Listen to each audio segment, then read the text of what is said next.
For millions of years, they dominated the land. Then, a two-legged predator invaded their world and changed it forever. Now these giants live only in our imagination. The majestic, mysterious mammoths.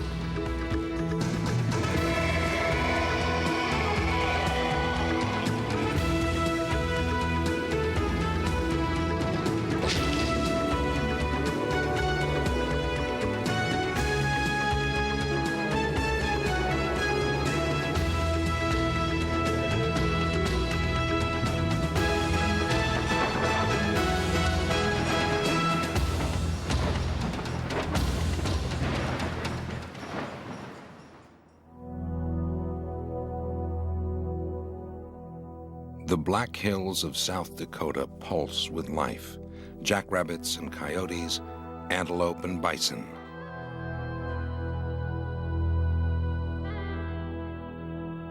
But during the last ice age, 26,000 years ago, these hills rang out with the trumpeting of mighty creatures, no longer of this earth, the mammoths.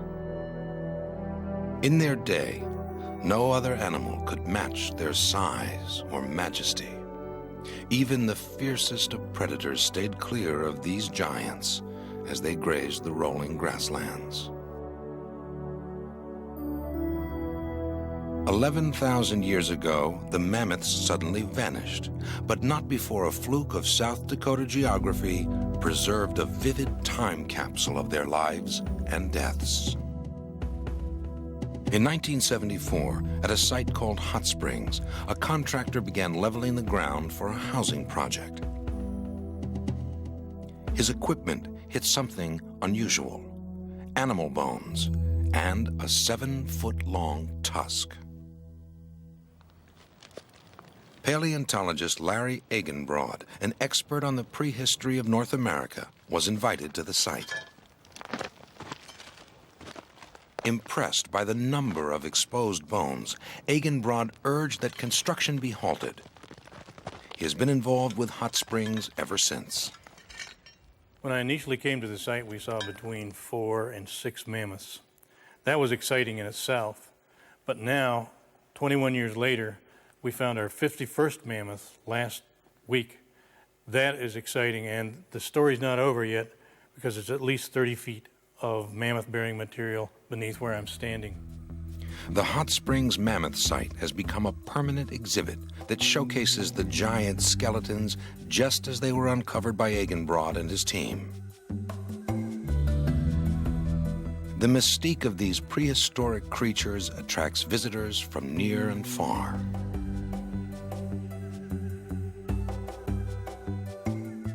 This is the world's largest collection of Columbian mammoths, a species related to the woolly mammoths, but unique to North America. The Columbian mammoth, 14 feet high at the shoulder, more than twice my height, weighing up to 9 tons. That's like a big truck with a load on it. And no shaggy coat of hair. It was probably no more hairy than the average Asian or African elephant today. It was a warm zone animal. It had big tusks, about the same size, but they were more robust because it used these tusks to dig holes and maybe take branches off trees and so on. All the Columbian mammoths found at Hot Springs also share another unique characteristic. All were victims of an ancient death trap. Around 26,000 years ago, an underground cavern collapsed and filled with water from a natural spring. This sinkhole might have looked like an ordinary pond, but it was 70 feet deep, with treacherously steep and slippery walls. In time, lush grasses would obscure these dangers and lure mammoths to their deaths. Some may have plunged into the pool. Others perhaps slipped at water's edge. In either case, it was a one-way trip. Unable to scale the slippery walls, the huge beasts drowned or starved to death. Today, their bones are preserved in their final tortured postures. To Larry Eigenbrod, each victim deserves a name, and each has a tale to tell. This particular animal, Napoleon, is in a rather peculiar position. This animal probably drowned and floated around in the pond for a while until it sank like an old rusty boat. And his skull was up with its tusks like so, and the weight of the ivory actually pulled its skull over its right shoulder until its right tusk settled in the pond bottom. Napoleon is particularly important to us because for the first time in this excavation, we had a mammoth whose skeleton was in anatomical position and who had its skull and its teeth so that we could tell the age of this animal and the size of the bones for that age. Eventually, the hot spring sinkhole dried up as its walls broke down and sediment slowly filled the pit. Layers of deposits up to 3 feet deep separate the skeletons not just in space, but in time, allowing Eigenbrod to calculate a rough chronology of the site.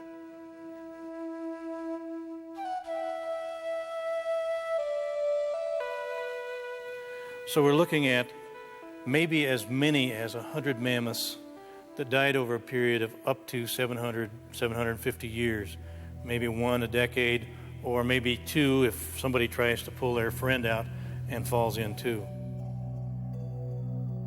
The story of Hot Springs seemed rather straightforward until the bones revealed one last fact. Nearly every one of the sinkhole victims was a young male in his prime. Fossils alone can't explain this bias. But 6,000 miles and a continent away, a living giant may help scientists solve this mystery.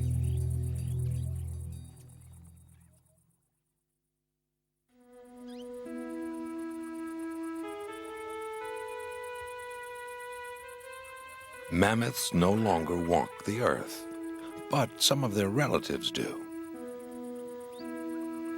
The striking resemblance between elephants and mammoths stems from close family ties. For paleontologist Gary Haynes at the University of Nevada, elephant bones provide key anatomical benchmarks. The size and maturity of teeth are a function of age.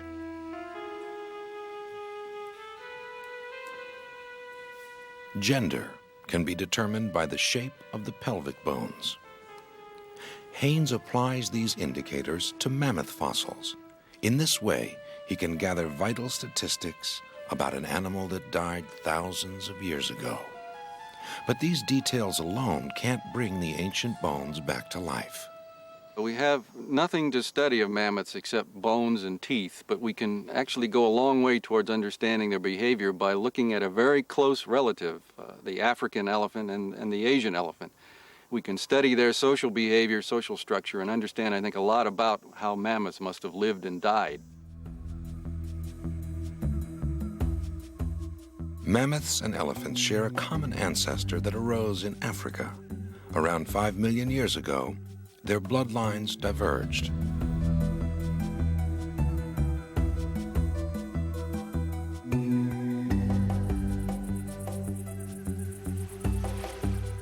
This common heritage means elephants can provide a living mirror of their long-lost cousins.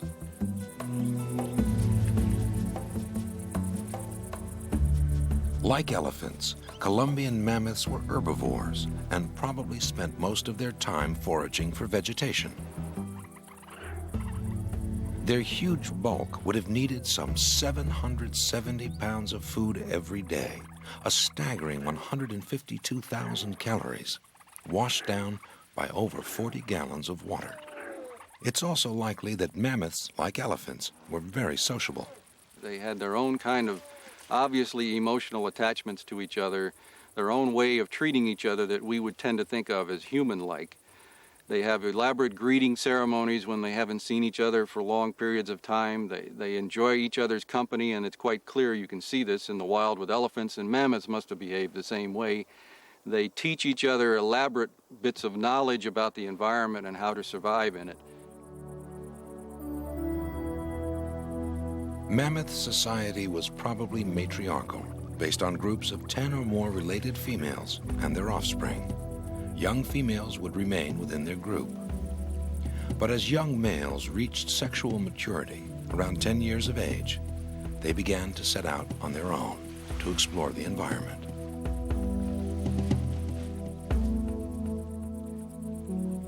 Free of family constraints, these adolescent males were adventurous but inexperienced. They would have been easy victims for a deadly trap like the sinkhole at Hot Springs. Only an immature male would have rushed so recklessly toward the sparkling water.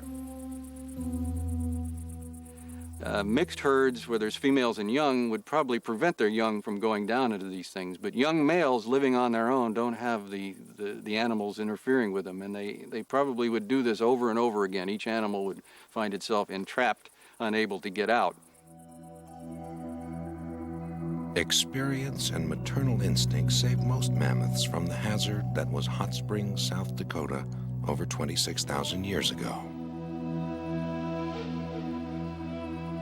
The site's preponderance of young male victims now makes tragic sense. But a far greater tragedy remains unsolved. The Columbian mammoth is extinct. This simple fact fuels a lifelong passion in Larry Eigenbrod. This is a mammoth that's unique to North America, and this is where we begin to find out some of the answers to the mysteries of how this animal lived and died, and maybe even why it became extinct. Eigenbrod aims to find out why the mammoth suddenly vanished around 11,000 years ago. His quest will take him to an unlikely place, a remote and desolate island where the forces of evolution took an intriguing twist.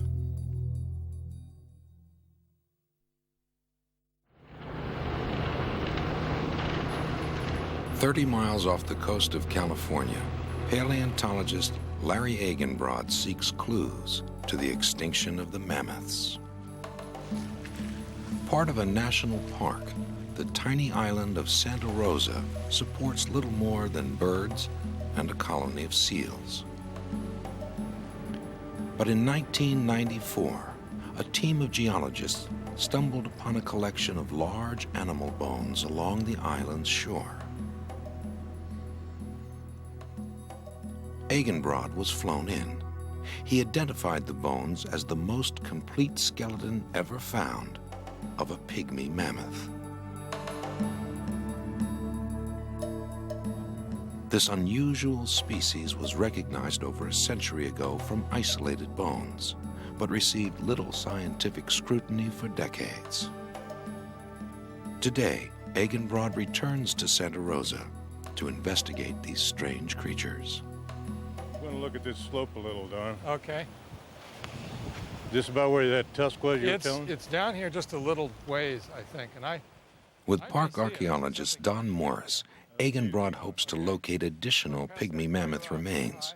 His goal is to understand how these pint-sized mammoths evolved and how they vanished. Yeah. That's him, all right. Yeah, you can see the whole circumference there. Uh-huh. We're not going to have much time with the tide coming in. It's always that way out here. Fossil hunting is painstaking work, not unlike searching for a needle in a haystack. It requires infinite patience and a keen eye.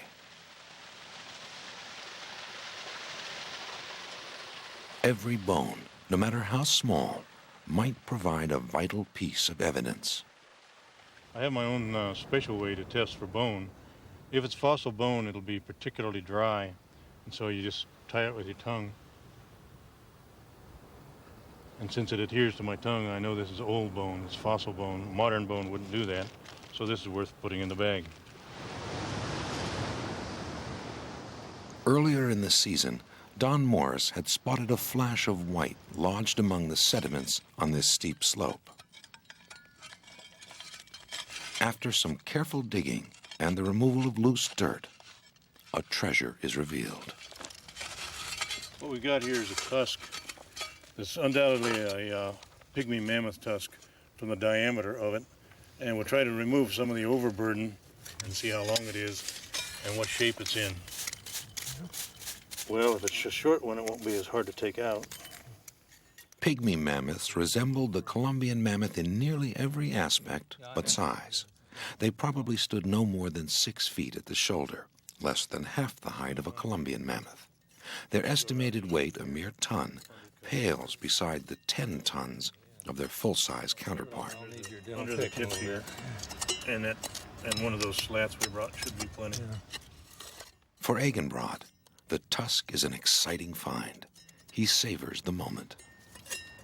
I like to, when I find a tusk, actually run my fingers over the tip of the tusk like so. That's as close as coming to the personality of the individual animal as I know how. If I had a skull with 2 tusks in it, I could tell you whether it was a left-tusked animal or a right-tusked animal because of the wear bevels. Just like us, they're either left tusk or right tusk, like we're left-handed or right-handed. I always do this with every tusk because it kind of gives me a little excitement and goose pimples on the back of my neck and so on, because this is as close as I can come to identifying with an animal that may have been dead for 11,000 years. Bit by bit, Eigenbrod pieces together the mysterious origins of the pygmy mammoths.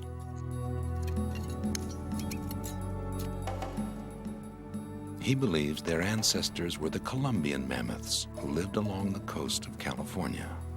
Around 20,000 years ago, a natural disaster, perhaps a fire or a prolonged drought, destroyed the mammoths' grazing grounds. Sea levels were lower, and Santa Rosa lay only 4 miles from the mainland. Coastal breezes carried the scent of its vegetation to the hungry mammoths. It was a matter of swimming or starving. The mammoths followed their noses. The journey they made about 20,000 years ago must have been rather traumatic for the mammoths. Stress from the mainland caused them to take to the sea, and they're like a big nuclear submarine with a peculiar snorkel as they're swimming. Actually, that snorkel's their locator too, because they can smell the vegetation, and even if they couldn't see the island, they'd swim to it. The mammoths came ashore on an island we would hardly recognize today. 20,000 years ago, Santa Rosa was covered in lush grasses and thick with trees. To the mammoths, this was Eden. This was home. Eventually, all memory of the mainland was erased. But then the world began to change. Around 11,000 years ago, the Ice Age was coming to an end. Polar ice caps began to melt. Sea levels rose. Inexorably, some 70% of the surface of Santa Rosa was submerged, reducing the island to its present size. Eigenbrod's research indicates that food resources on the island were dramatically reduced. Smaller mammoths needed less to eat and were favored by natural selection. In just 9,000 years, what had been a race of 14-foot giants gradually evolved into a population of pygmies and then died out. But shrinking mammoths are not unique to Santa Rosa. Off the north coast of Siberia, on Wrangell Island, paleontologists have found the remains of dwarf woolly mammoths, a case of parallel evolution. Studies show these dwarf mammoths clung to life until about 4,000 years ago. But around the world, mainland mammoths succumbed much earlier. As the climate warmed, the grasslands that had sustained the great beasts gave way to forests in the south, treeless tundra in the north. By 10,000 years ago, both the Columbian and the woolly mammoth were extinct. The world changed drastically at the end of the Ice Age. Perhaps the mammoths could not adapt. Or perhaps the agent of their doom was not climate at all. Another theory lays blame on a two-legged predator, armed with cunning and stone tools.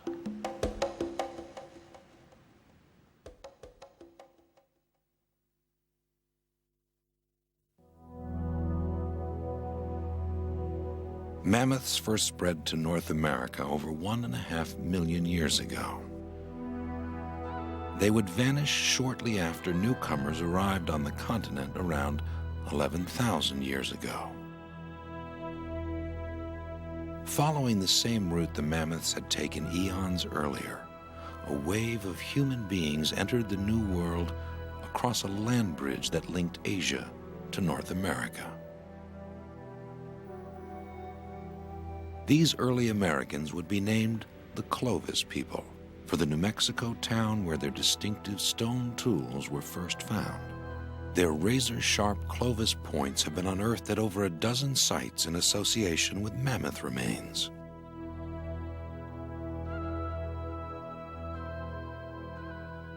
The evidence is clear, says paleontologist Paul Martin at the University of Arizona. These points are found in many places across the country, these Clovis points, and at times they are found together with the bones of the mammoth, and occasionally even with carved bones of the mammoth. So this is the smoking spear, as it were, that links together the discovery of America, the arrival of people we call Clovis hunters, the disappearance of these large animals, the largest of them being the mammoth, and all of this is happening many thousands of years before Columbus enters the New World.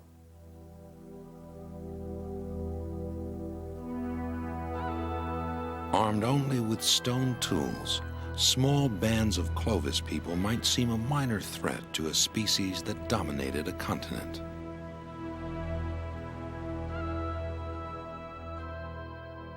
But mammoths had never been hunted before and may have been easy prey.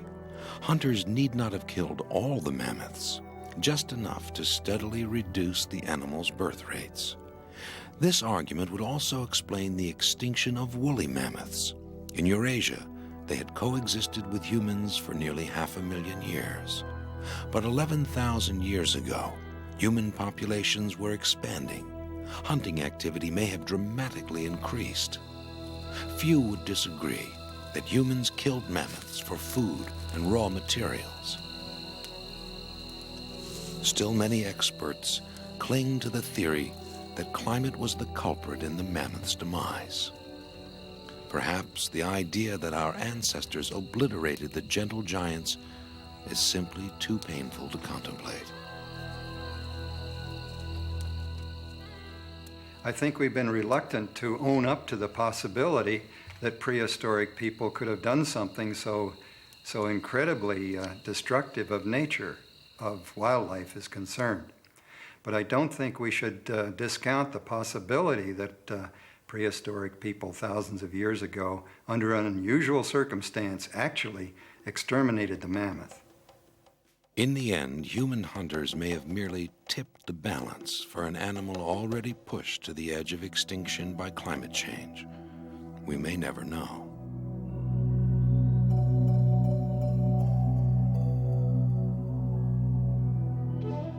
Only 11,000 years ago, a fleeting moment in evolutionary terms, mammoths roamed the earth. It may be their closeness that saddens Larry Eigenbrod most of all. This is an Ice Age animal that we coexisted with until just relatively recently. People lived with mammoths.